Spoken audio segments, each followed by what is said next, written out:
InvestorIdeas.com podcast. Good afternoon and welcome to another InvestorIdeas.com podcast, following cannabis news, stocks to watch, as well as insight from thought leaders and experts. Today we will begin our two-part interview with Kay Lance Anderson of Dickinson Wright. Kay Lance Anderson has extensive experience preparing and negotiating technology and intellectual property-focused transactions, as well as technology aspects of mergers and acquisitions, joint ventures, and other complex commercial transactions. Dickinson Wright is positioned as one of the only full-service law firms to welcome clients operating in the cannabis industry and to provide specialized counsel to both clients operating with state-issued licenses and to businesses providing goods and services to the industry. Today I'm speaking with Lance Anderson from Dickinson Wright. And Lance, if you could just tell me a little bit about your background as regards to the cannabis sector and sort of how you got involved. Sure. So my role is that of I'm an attorney with Dickinson Wright, and we have about 50 colleagues collectively that work in a cannabis-based working group. We focus on various issues in the cannabis industry. My particular area is I'm an intellectual property attorney. I do primarily IP transactions and related, agreements. I also do patent prosecution. And a lot of my career had been in the pharmaceutical industry. I have a life sciences background, and that was an entree into the pharmaceutical technology, immunology, and oncology as it was developing in the 2000s and into some of the really exciting platforms you're seeing these days. We also worked a lot in drug delivery technologies and things like that. I mentioned I had a life sciences background. Well, that was how I used to portray my educational background. In reality, it was a undergrad in entomology with a master's degree in crop science, focusing on traditional and transgenic trait development in agricultural crops. That involved a lot of issues with intellectual property, as you can imagine. If you think about the agricultural biotechnology revolution of the 1990s, that was an important thing, and patents played a huge role in the development of that industry. And so that began my involvement in intellectual property rights. So fast forward, that plant specialty has allowed me to become quite active in the cannabis industry. And my background in the pharmaceutical business allows for expertise in the transactional space. So a lot of this is dealing with innovation in various ways of products in cannabis that would then be deployed to brands. And again, all of that has intellectual property significance. And so what I try to do is participate with teams in our firm that are representing either brands, retailers, processors, manufacturers, peripherals, and make sure that the technology transfer that has to occur in this industry currently, meaning if I'm a national brand and I'm in the state of California, I have a vertical arrangement of my infrastructure and supply chain in that state. I can't ship raw materials from California over to Nevada. Yeah. So the effort is really to tightly control the information that gets put into each of those contexts. And at the end of the day, that really relies on intellectual property. So Lance, what do you think are some of the biggest challenges facing the cannabis market as regards to intellectual properties today? I think the interesting thing about this industry is you've got a couple of lanes of activity. You've got this adult use characterization that really is meant to allow people to enjoy consuming cannabis products. And then you have the medicinal aspects. And I think intellectual property plays a role, albeit a little different in each of those categories, but it is significant. For example, I think the biggest issue, and I mentioned it earlier, is you've got to set all this up in a state. And if you're operating as a brand and you want to expand into other states, then you've got to do it all over again. And a lot of times it's going to involve different facilities, different groups, different companies or processors involved, and the plant that you start with, no matter what you end up selling, ranging from flower to concentrates. You may have different sources of that. You will have different sources of that in each state. So it is difficult to maintain that consistency that you would see in a typical product in other industries in this industry. And part of that is you've got to be very, very careful and very clear on, here are our processes. Here is what it would require to have a quality product under our brand, no matter what state you're in. Yeah, that does seem like a difficult problem if you're having to go through almost rebuild your business for each state you want to transfer to. Absolutely. And it, brings into question, how do you oversee and ensure the use of your brand? How you oversee the production of the products that are sold under your brand? How do you control and oversee the people that are having access to that and making sure they don't go and start a competing operation? And look, this industry is also on the other side of it. You look at the consumers. They love new, interesting configurations of this product. Okay? Yeah. Think about the edibles industry. Think about drinks coming online. Think about, creams and topicals and, not to mention the various ways you can inhale a smoke or a vapor. So, the market is receptive to innovation. And so what we're trying to do as an industry is, come up with new cool things that people like. And throughout all of that, all of what we just described, you've got very valuable intellectual property assets that drive the value of these companies that are involved, but also present huge areas of risk for misappropriation or misuse. And so, as a lawyer, part of what we try to do is remain vigilant on those types of issues without, going too far. For example, you trigger franchise laws at some point with the levels of control we're talking about. So that becomes an important analysis and important in the context of designing your business model and deploying that with your various partners in each state.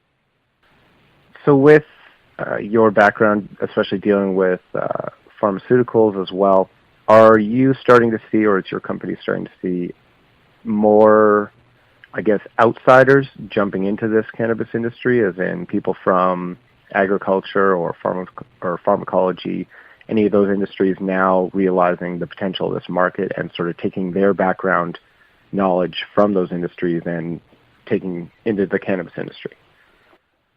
Absolutely.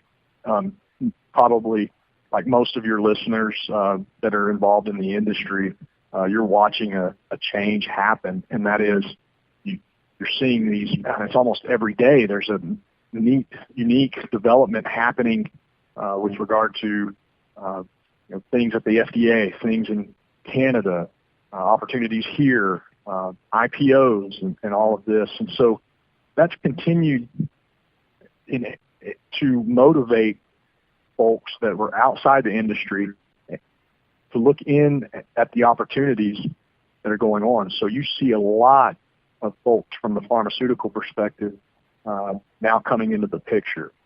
I'm witnessing that happen. With that comes cool things like a drug delivery platform that's able to deliver poorly soluble drugs in the pharmaceutical industry now being applied to an oil-based extract like, from the cannabis plant. And so the sophistication of the executive talent that's coming across, as well as the sophistication of the innovators, the ones that are formulating these new cool products, that's all happening.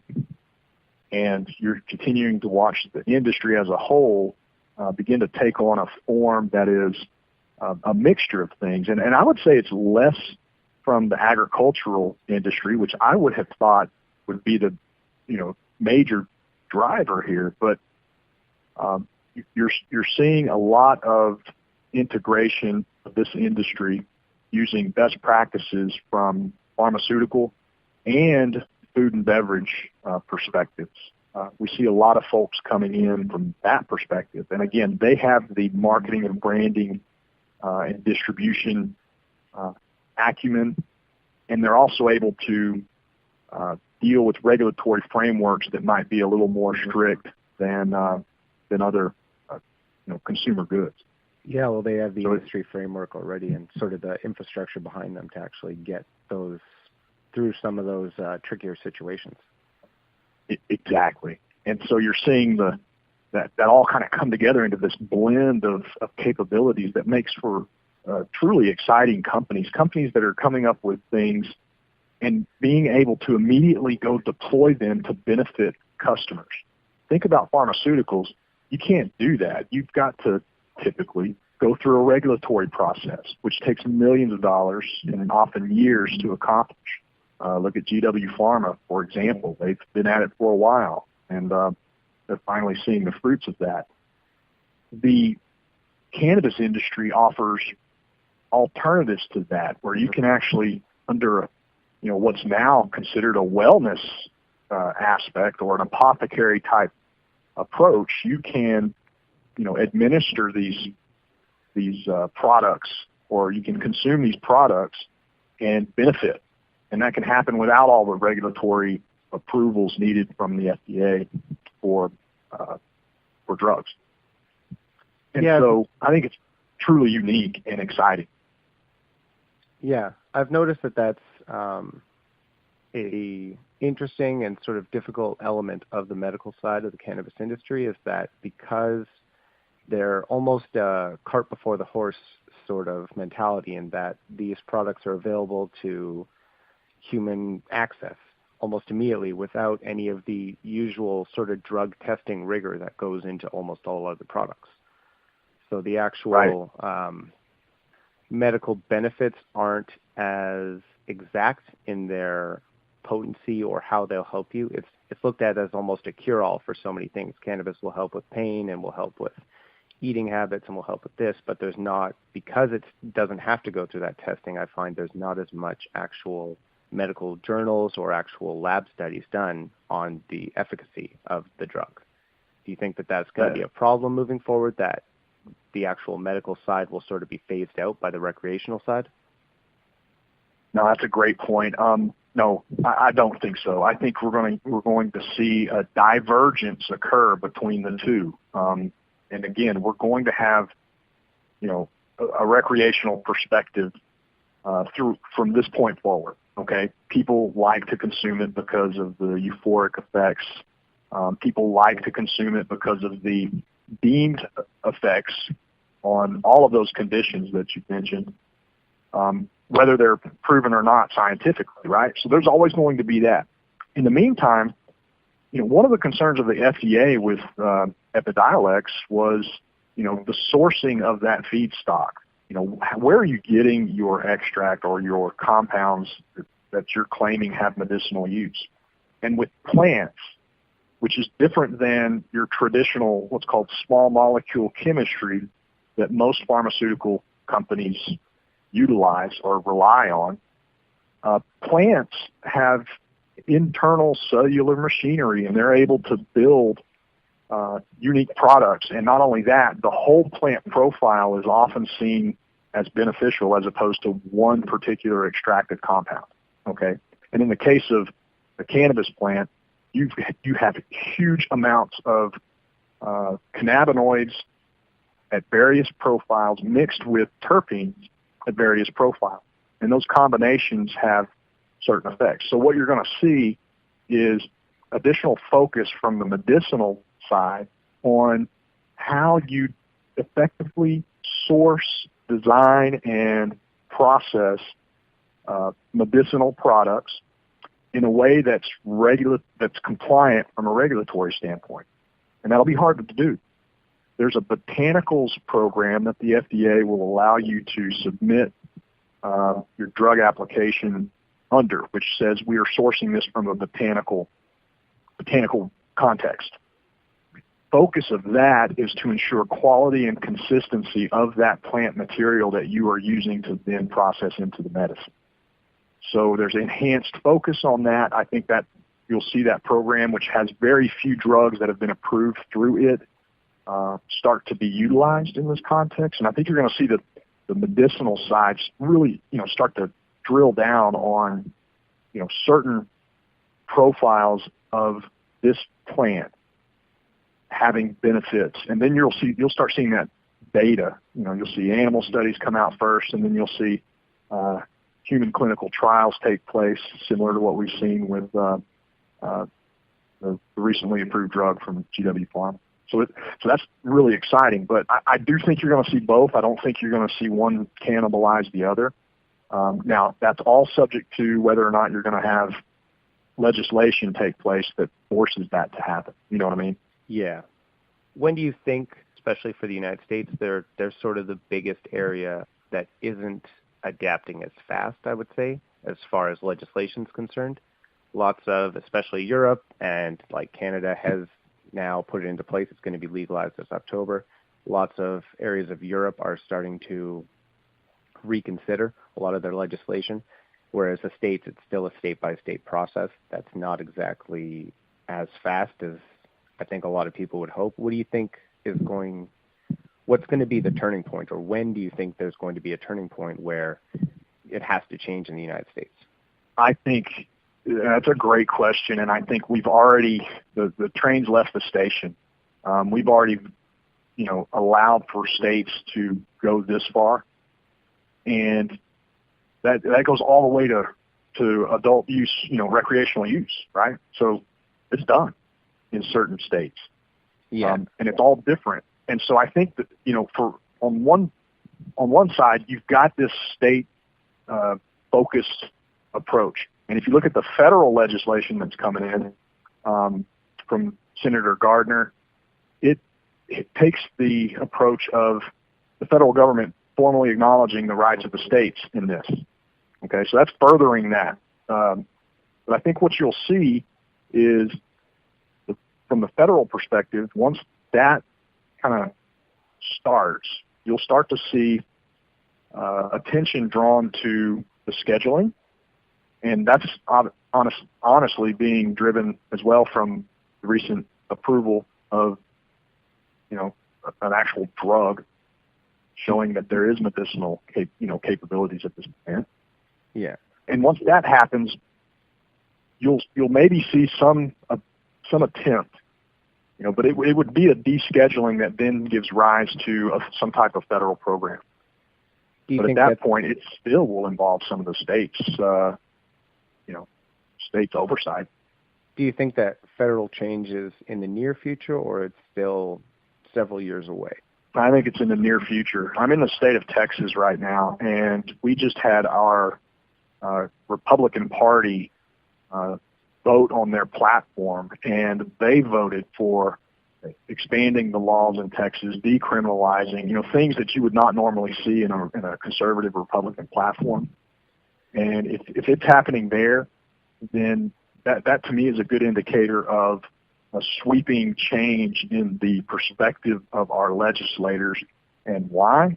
It's the votes. If you look at all of the surveys, all of the polls of voters, they support this. And so I think, to answer your question, it's happening sooner than later. It's already happening.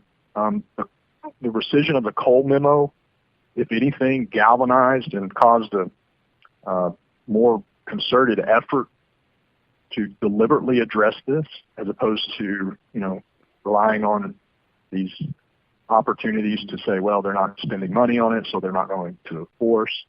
I think now you're seeing real legislation come into the picture, and so it's happening. And it will be sooner than later.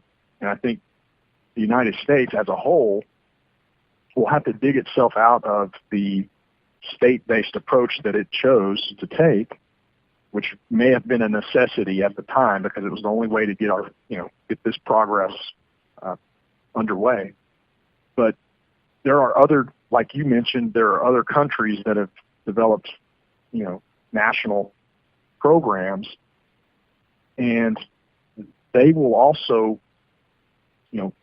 we will suffer from a foreign perspective in how we do business with some of these other countries based on our state approach. But I really find it difficult to see how you would dismantle all of these states' programs in favor of a robust federal program. I think you'll see the opposite happen. States will become empowered to oversee this, and then at some point you'll see a descheduling where the federal government comes in and puts in some framework. But again, it'll be deferential to these states, just kind of like the alcoholic beverage industry behaves. That's all for today's podcast and part 1 of our interview with K. Lance Anderson. Part 2 will be available on investorideas.com. And as always, Podcast is now a certified word trademark on Cognate Incorporated CM certification. And if you would like to be a guest or sponsor of this podcast, please contact investorideas.com. Investor Ideas reminds all listeners to read our disclaimers and disclosures on the investorideas.com website, and this podcast is not an endorsement to buy products or services or securities. Investors are reminded all investments involve risk and possible loss of investment.